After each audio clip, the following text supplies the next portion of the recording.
I've never liked calling too much attention to today's date, February 20th. But I figured my birthday would be as good a day as any to share with our colleagues a decision I made last year. During my time in the Senate, I've only really answered to two constituencies: the Republican Conference and the people of Kentucky. Over the years, the first group trusted me to coordinate campaigns, to count votes, to steer committees, to take the majority, and on 9 occasions, to lead our conference. Serving as a Republican leader was a rare and, yes, rather specific childhood dream. And just about a year ago, I thanked my colleagues for their confidence, which allowed me to fulfill it. To the distinguished members of this body, I've had the privilege to lead, and I remain deeply, deeply grateful. Today, however, it's appropriate for me to speak about an even deeper allegiance and even longer standing gratitude. 7 times, my fellow Kentuckians have sent me to the Senate. Every day in between, I've been humbled by the trust they placed in me to do their business right here. Representing our Commonwealth has been the honor of a lifetime. I will not seek this honor an 8th time. My current term in the Senate will be my last. I've been a student of history my entire life. I can't remember the last time I didn't have a stack of biographies or political memoirs on my nightstand. And I know well how tempting it can be to read history with a sense of determinism, assuming that somehow notorious failures were inevitable, that crowning triumphs were predestined, and in either case, that lives and careers followed orderly paths. This, of course, isn't how things work. And I've never had to look further than my own life to recognize it. I've never lost sight of the fact that without my mother's devoted care, a childhood encounter with polio could have turned out a lot worse. That unless my father had taken a job in the bluegrass state, my interest in politics might have run a course somewhere else. But if it weren't for an 11th hour outside-the-box idea on the campaign trail, my Senate career would have been over before it began. Or that, if not for the people of Kentucky, time and again, agreeing that leadership delivers and electing me to send back here, it would have been someone else from somewhere else taking that seat at the table where I've had a chance to work, strategize, fight, and win. I grew up reading about the greatness of Henry Clay, but there were times when the prospect of etching my name into his desk in this chamber felt like more of a long shot than making it to the major leagues. I got a front row seat to the greatness of Senator John Sherman Cooper of Kentucky as a summer intern in his office. But at so many moments in my early career, the idea of following in his footsteps felt more distant than the moon. So the only appropriate thing to take away today, apart from a healthy dose of pride, is my immense gratitude for the opportunity to take part in the consequential business of the Senate and the nation. Gratitude to the people I represent, Kentucky's families and farmers and miners and service members and small business owners. Gratitude to loyal friends, dedicated volunteers, and talented staff who've helped me serve much better. Gratitude to this institution that has repaid my devotion so generously over the years, and to so many colleagues who've become great friends. Gratitude for my family's support.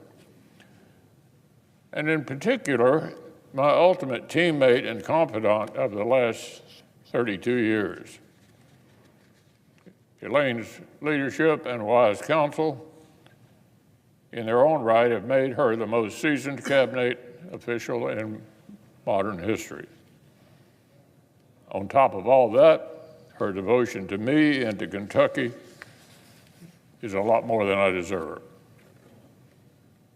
When I arrived at this chamber, I wasn't coming with a governor's statewide executive experience or a House member's appreciation for Washington dynamics.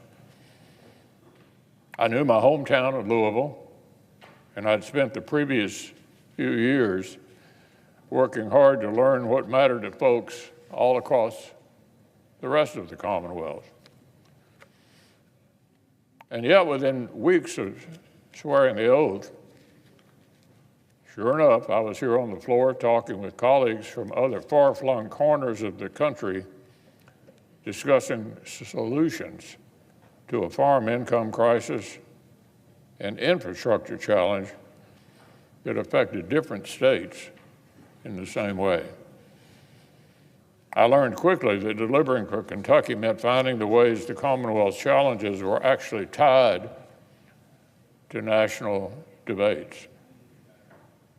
Seeing to it that major agriculture legislation remembered Kentucky farmers and particularly included when they needed extraordinary assistance, like the tobacco buyout.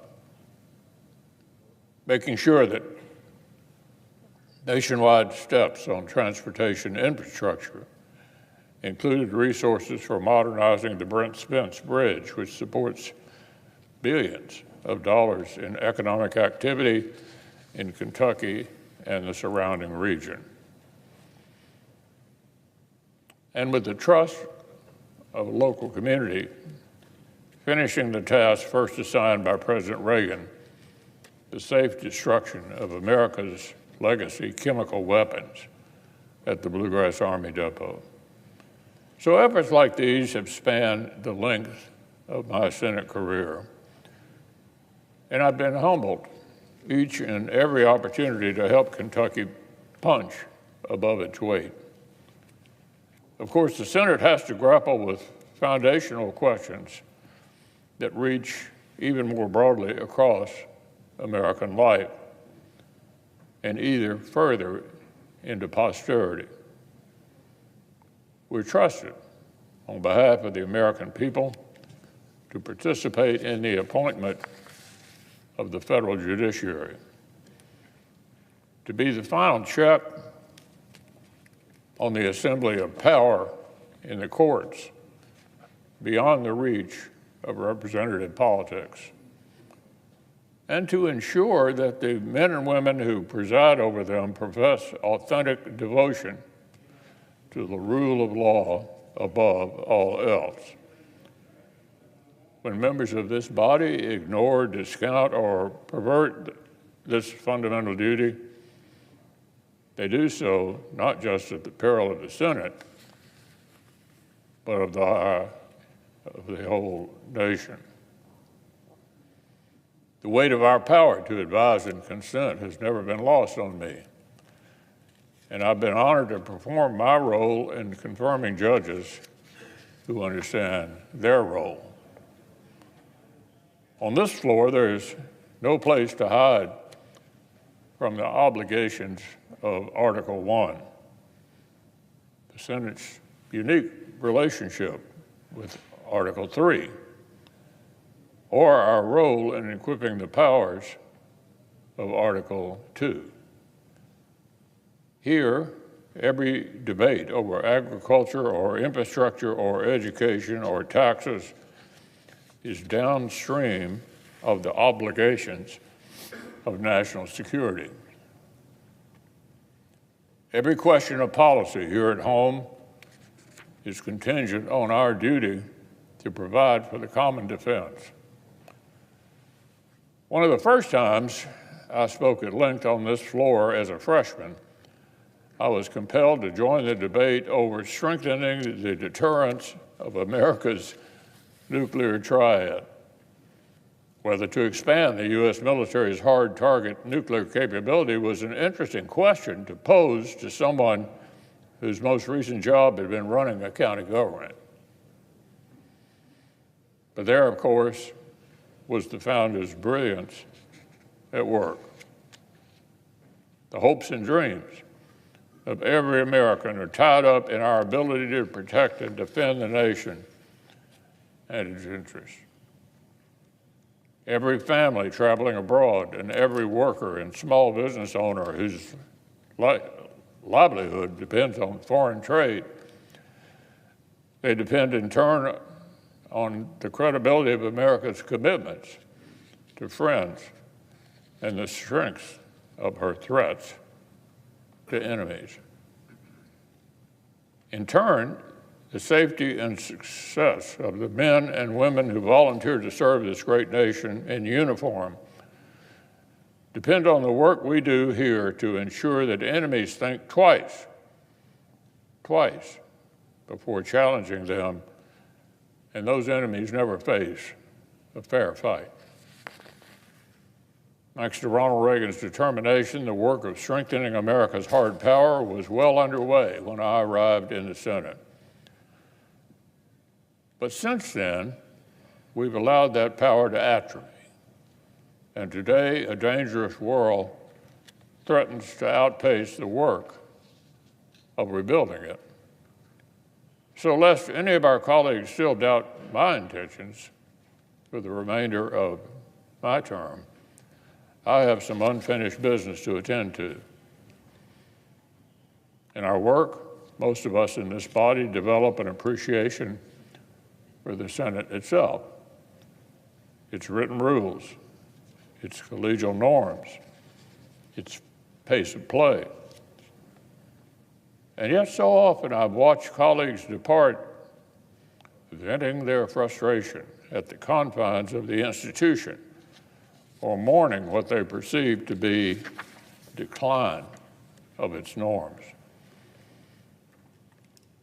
Regardless of the political storms that may wash over this chamber during the time I have remaining, I assure our colleagues that I will depart with great hope for the endurance